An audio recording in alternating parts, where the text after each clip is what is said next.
Bismillahirrahmanirrahim. Assalamualaikum warahmatullahi wabarakatuh. Apa kabar anak-anak sekalian? Ibu doakan kalian semua dalam keadaan sehat walafiat dan insya Allah bisa mengikuti pelajaran ini dengan baik. Anak-anak sekalian, pada hari ini merupakan tatap muka atau daring yang pertama untuk mata pelajaran kimia. Maka dari itu, Ibu akan memperkenalkan diri Ibu. Nama Ibu Dr. Anda Yulia Prawati, mengajar mata pelajaran kimia. Anak sekalian, pada hari ini kita akan membahas mengenai hidrokarbon. Kita mulai dari pengertian hidrokarbon itu apa. Kita lihat, perhatikan slide berikut. Pengertian senyawa hidrokarbon adalah senyawa yang tersusun dari atom karbon dan atom hidrogen. Anak-anak sekalian, kenapa senyawa hidrokarbon ini dibahas dalam bab khusus? Karena senyawa hidrokarbon atau atom karbon ini mempunyai sifat khusus atau ciri khusus yang dikenal dengan kekhasan atom karbon. Nah, kekhasan atom karbon itu meliputi yang pertama, kemampuan membentuk 4 ikatan kovalen. Yang kedua, kemampuan membentuk rantai. Yang ketiga, kemampuan membentuk ikatan rangkap. Kita bahas yang pertama, kemampuan membentuk 4 ikatan kovalen. Atom karbon memiliki 4 elektron terluar. Sesuai aturan oktet, atom karbon memerlukan 4 elektron lagi agar susunan elektronnya stabil seperti struktur pada gas mulia. Dengan demikian, atom karbon mampu membentuk 4 ikatan kovalen dengan atom-atom yang lain. Kemudian yang kedua, kemampuan membentuk rantai.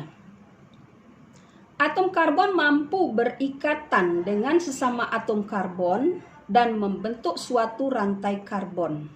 Rantai karbon dapat berupa rantai lurus, rantai bercabang, maupun rantai siklik.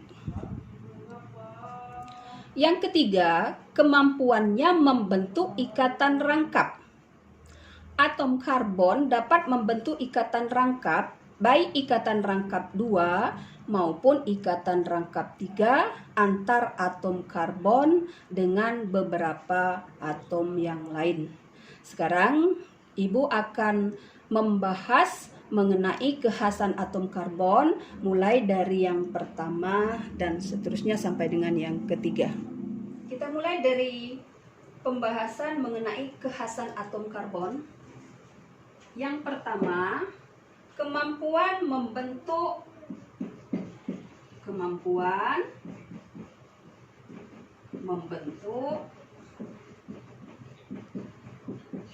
4 ikatan kovalen.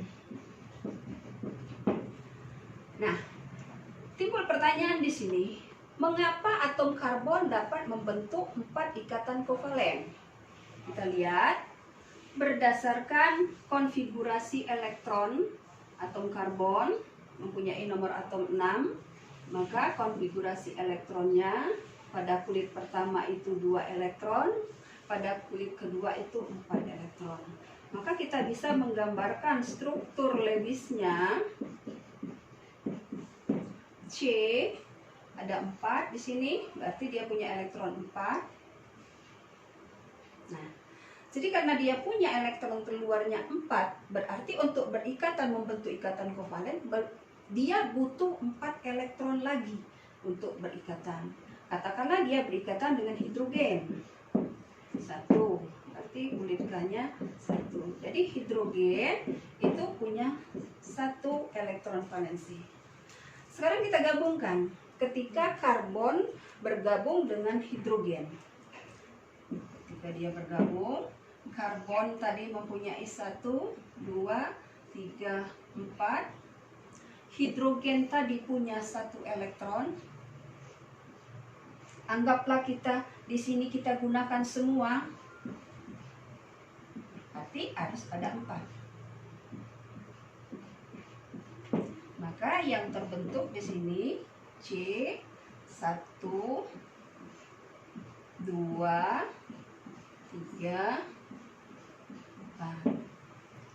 Jadi kalau kita lihat di sini, kita boleh istilahkan dengan bahasa kita sehari-hari bahwa karbon untuk berikatan dia punya tangan 4. Jadi setiap dia berikatan, dia punya kemampuan mengikat 4. Kemudian bisa juga kita lihat dengan bentuk sederhana yang bisa kita gunakan, menggunakan bahan-bahan yang ada di sekitar kita sehari-hari. Walaupun misalkan di laboratorium ada bentuk monomer, boleh kita gunakan, tapi ini kita gunakan bentuk plastisin yang kita buat seperti halnya model molekul pada senyawa CH4. Jadi ini CH4. Ini atom C sebagai atom pusatnya yang mempunyai tangan 4 tadi, mengikat 4 buah atom hidrogen. Bisa juga dia dengan membentuk lebih dari 1, bisa. Tapi untuk yang sementara kita gunakan dulu yang CH4 ini. Kemudian yang kedua, kita lihat kekhasannya itu mampu membentuk rantai. Mampu membentuk rantai. Nah, rantai yang ada di sana bisa rantai lurus, bisa rantai bercabang, dan bisa juga rantainya siklis atau melingkar. Siklis atau melingkar. Nah, sekarang kita lihat rantai lurus. Misalkan C tadi 1, 2, 3. Misalkan kita punya atom C-nya 3. Berarti di sini kita butuh 3 lagi. Ini kita butuh 2 lagi. Ini kita butuh 3 lagi. Jadi kita gambarkan.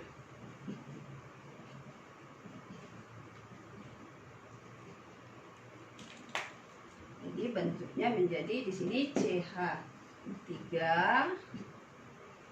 CH2, CH3. Ini untuk rantai lurus. Tadi kita sudah lihat untuk rantai lurus, sekarang kita lihat untuk rantai bercabang. Kita susun dulu. Kita tinggal meletakkan posisi hidrogennya. Dengan prinsip awal bahwasanya karbon mempunyai tangan 4. Karena ini masih tahap awal, kita harus paham.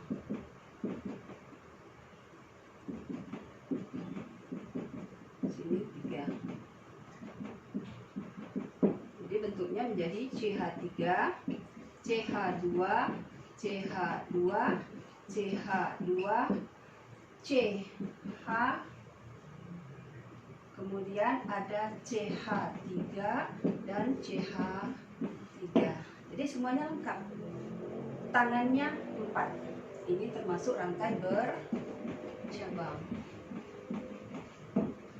Kemudian untuk rantai siklis itu kita bisa buat, katakanlah di sini ada, di sini berarti harus ada 2, 3, 4. Di sini pun harus 2, 2.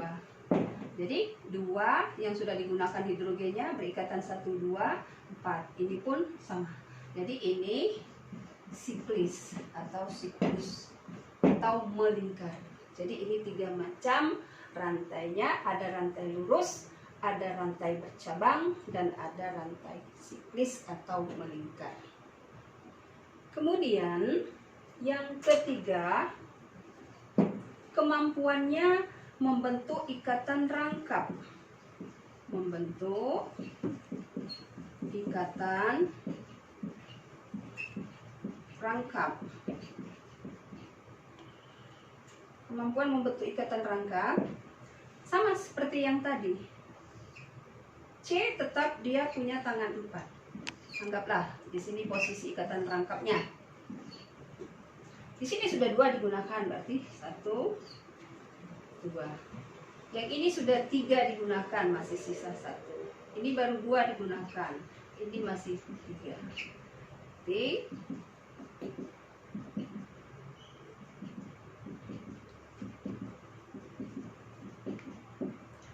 Jadi CH2 rangkap 2 CH, CH2, CH3. Jadi ini ikatan rangkap 2. Kemudian untuk ikatan rangkap 3 sama seperti tadi. 1, 2, 3.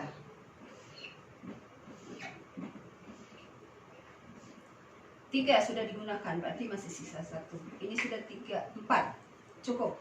Yang ini sudah 2. Ini baru 2 juga. Ini berarti bentuknya CH rangkap 3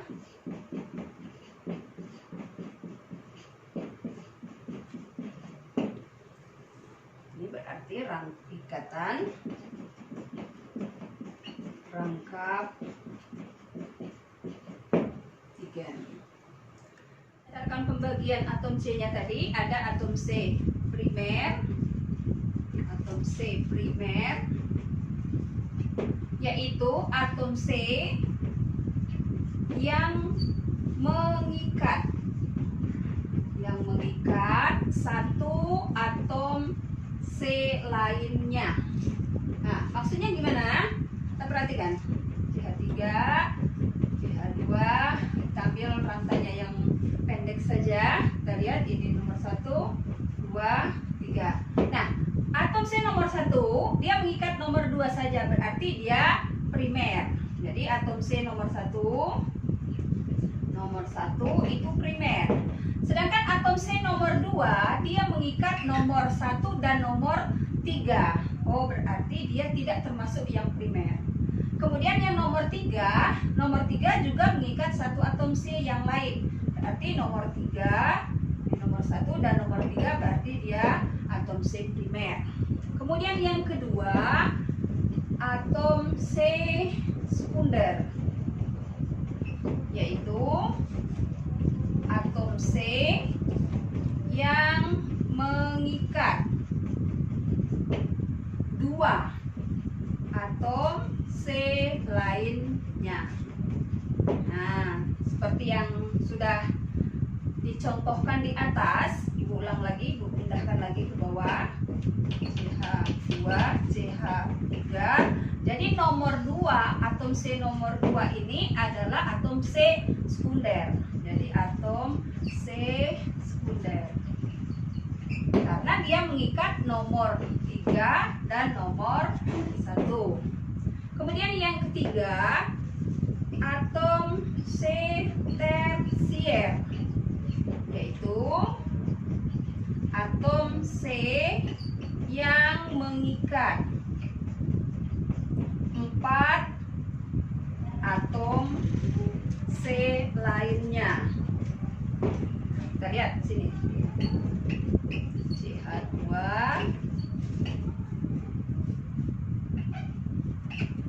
katakanlah di sini ada cabang CH3, 2, 3, 4. Anggaplah ini nomor 1, ini nomor 2, ini nomor 3, dan ini anggaplah kita beri nomor 4. Nah, atom C nomor 1 kita tahu sudah dia primer. Nomor 2 mengikatnya 1, 2, 3. Berarti atom C nomor 2 itu adalah atom C tersier. Kemudian yang keempat itu atom C kuarterner, yaitu atom C yang mengikat 4 atom C yang lain.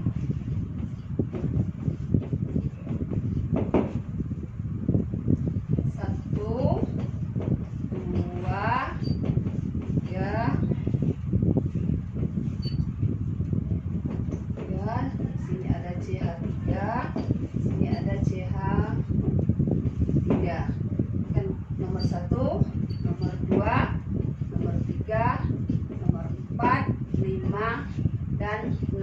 Kita ambil rantai lurusnya saja. Nomor 1 primer, nomor 2 mengikat 2 sekunder, nomor 3 mengikatnya 1, 2, 3, 4. Jadi ini 1, 2, 3, 4. Jadi atom C nomor 3 itu adalah atom C kuarterner. Jadi ini macam-macam atom C. Atom C berdasarkan ikatannya dengan atom C yang lain.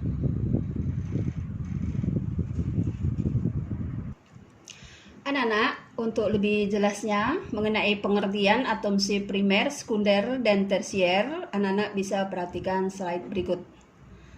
Bisa dibaca di situ. Berdasarkan jumlah atom karbon lain yang terikat pada suatu atom karbon dapat dibedakan menjadi 4, yaitu atom C primer, yaitu atom karbon yang mengikat satu atom C lain. Yang kedua, atom C sekunder, yaitu atom C yang mengikat 2 atom C lainnya. Yang ketiga, atom C tersier, yaitu atom C yang mengikat 3 atom C lainnya. Dan yang terakhir, atom C kuarterner, yaitu atom C yang mengikat 4 atom C yang lain. Anak-anak sekalian, untuk lebih memahami, kalian belajar di rumah tentang apa yang telah Ibu sampaikan tadi.